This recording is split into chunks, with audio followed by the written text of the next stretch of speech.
네, 안녕하세요. 월가제입니다. 시황일주를 시작한 지도 벌써 한 달이 되었습니다. 이제 슬슬 경제 기사들을 하나씩 가볍게 읽어보겠습니다. 오늘 읽어볼 기사는 파이낸셜 타임스의 스튜어트 커크라는 분이 쓴 요 회사채에 대한 기고문인데요. 3일 전 2월 24일에 나왔습니다. 아주 가벼운 기고문이라서 아마 시작하는 기사로 괜찮지 않을까 싶은데, 일단 이 기고문의 초반부에는 이제 그보다 5일 전에 나온 이 기사를 참조합니다. 이 기사 내용은 우량한 회사채에 기록적인 투자금이 쏠리고 있다는 겁니다. 작년에 계속해서 금리가 상승했고, 이제 금리가 상승한다는 것은 채권의 가격이 하락한다는 뜻이죠. 그리고 채권의 가격이 하락한다는 말은 그 채권의 일드, 그 수익률이 높아진다는 뜻이고요. 그래서 2021년 정도까지만 해도 우량한 회사들의 채권은 거의 국채나 다름없는 낮은 금리를 제공했는데, 작년에 시장 전반의 금리가 상승하면서 우량채의 매력도가 높아져서 기록적인 수준의 투자자 자금이 우량 회사채들로 유입이 되었다는 이야기입니다. 그래서 이제 1년 전에 우량 채권의 평균 일드는 3.1%였는데 지금 5.45%까지 올라와 있고요. 이거는 금융위기 이후로 가장 높은 수준입니다. 어쨌든 이 기사에 대해서 커크라는 분은 우량 회사채 시장에 전례 없는 자금이 몰린다는 것은 우량 회사채 시장에서 전례 없는 자금이 빠져나가고 있다는 뜻이기도 하다고 말합니다. 왜냐? 생각해 보시면 누군가가 산다는 뜻은 어느 누군가는 판다는 뜻이기 때문이죠.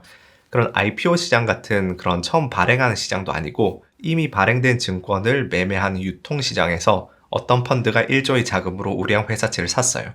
그 말은 우량 회사채를 들고 있던 누군가는 1조의 자금을 현금화했다는 뜻이기도 하죠. 따라서 어디에 자금이 몰리고 있다, 어떤 주식, 어떤 섹터가 지금 매우 핫하다, 이런 표현들은 어폐가 있다는 이야기부터 시작합니다. 우량 회사채로 자금이 몰린다고 해서 반드시 그게 유망해서 몰린다는 건 아니라는 뜻이죠.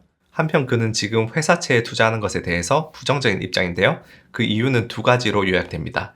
회사채의 일드는 두 가지로 요소를 나눠서 생각할 수가 있습니다. 첫 번째는 시장 전반의 무위험 이자율, 즉 국채 금리고요. 두 번째는 신용 리스크 프리미엄입니다.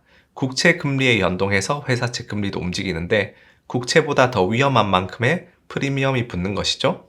이와 관련해서 우선 국채금리 같은 경우에 계속해서 이제 변동성이 있는 데다가 최근 다시 오르고 있는 추세이고, 신용 리스크 같은 경우에는 올해 특히 위험할 수도 있다고 말합니다. 이제 미국의 경제 지표를 보면 비금융 부문 이익 증가율과 설비 가동률이 빠르게 하락 중이다, 이렇게 말을 하는데요. 요 설비 가동률의 과거 데이터를 보시면은 설비 가동률이 하락한다고 해서 반드시 경기 침체에 100% 들어가는 건 아니지만, 경기 침체 때는 항상 설비 가동률이 급격하게 하락을 했죠. 그리고 지금도 보시면 약간 급강하하려는 조짐이 있고요. 그리고 신용카드 대출 연체가 지금 급격하게 올라오고 있다고 말합니다. 지금 거의 코로나 이전 시기로 돌아와 있죠. 아마 이 숫자는 지금 꾸준히 오르지 않을까 싶은데, 이런 걸 토대로 이제 코로나19 시절의 신용 호황이 끝나가고 있다고 해석해도 무방하겠죠.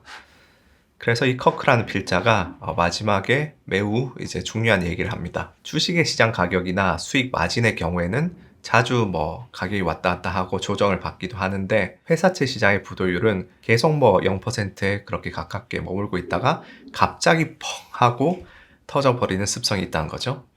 여기 000 가붐 이런 식으로. 그래서 그가 이제까지 수십 년간 함께 일했던 수많은 똑똑한 채권 애널리스트들 중에 그 누구도 그 펑 터지는 시점을 정확히 잡아내지 못했기 때문에 지금 채권 시장의 그런 신용 위기가 언제 발생할지 모르는 일이지만, 굳이 지금 이 시점에 회사채를 사는 리스크를 감수할 필요가 있을까?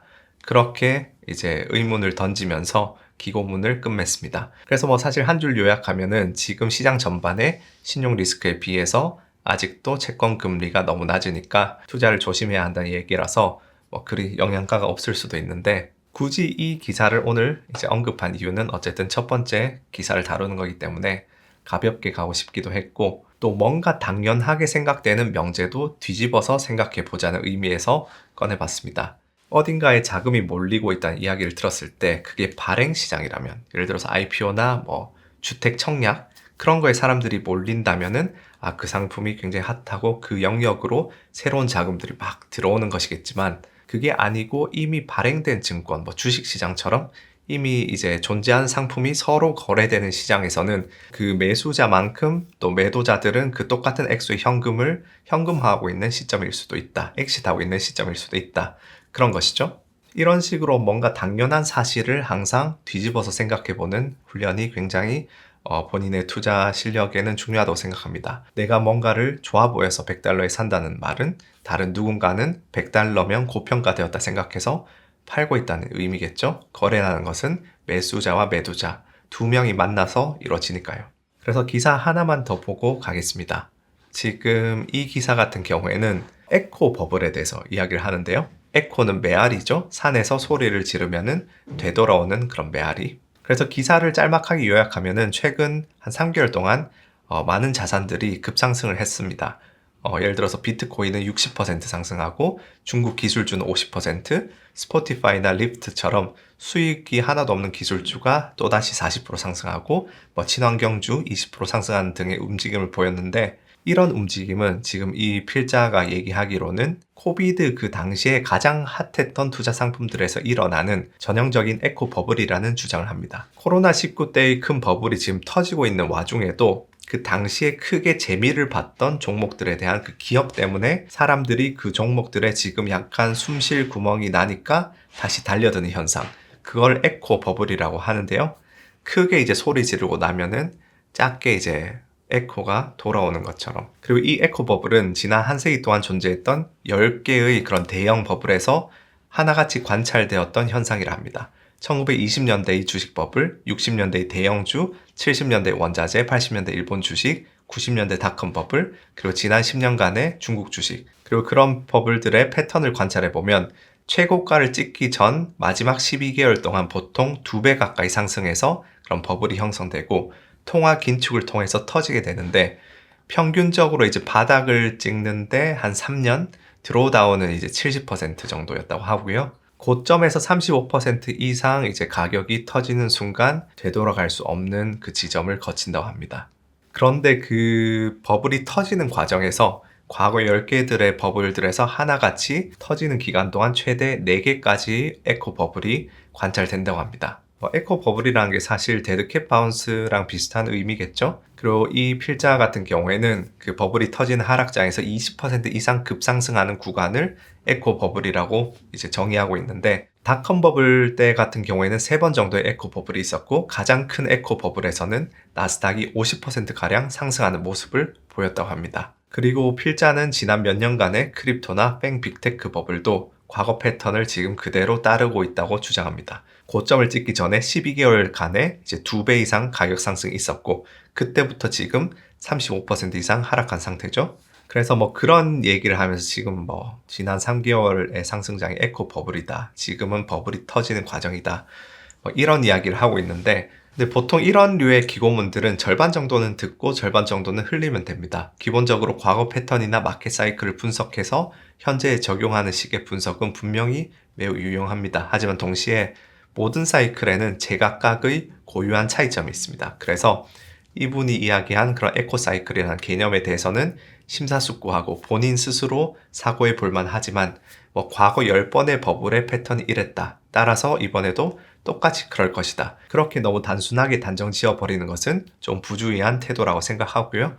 결국 우리가 찾아야 될 것은 그럼 이번 사이클은 어떤 부분이 다른가? 모든 사이클은 이전 사이클과 다른 점이 있어요.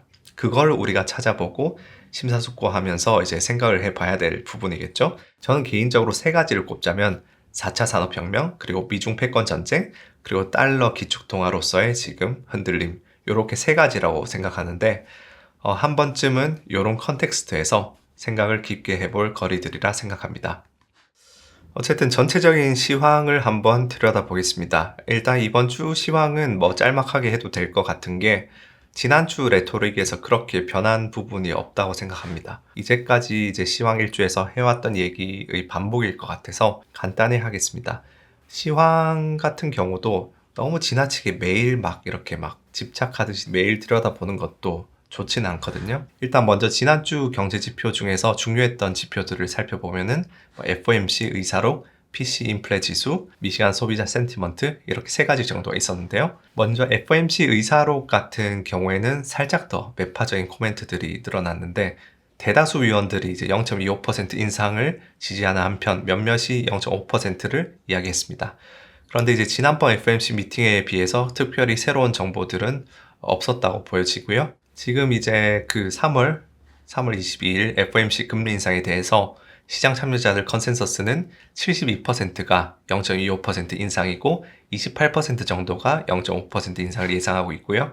만약에 연준이 이제 0.5% 인상을 한다면은 반드시 3월 22일 전에 뉴스를 통해서 힌트를 주리라 봅니다. 연준이 이제까지 이제 시장 기대치를 조절하는 것에 있어서 얼마나 조심스러웠는지를 생각해 보면 반드시 이제 뭐 뉴스나 그런 걸 통해서 뭔가 기대치 조정을 하려고 힌트를 내보낼 거니까 우리가 여기에 대해서 귀를 기울이고 있어야 하겠고요.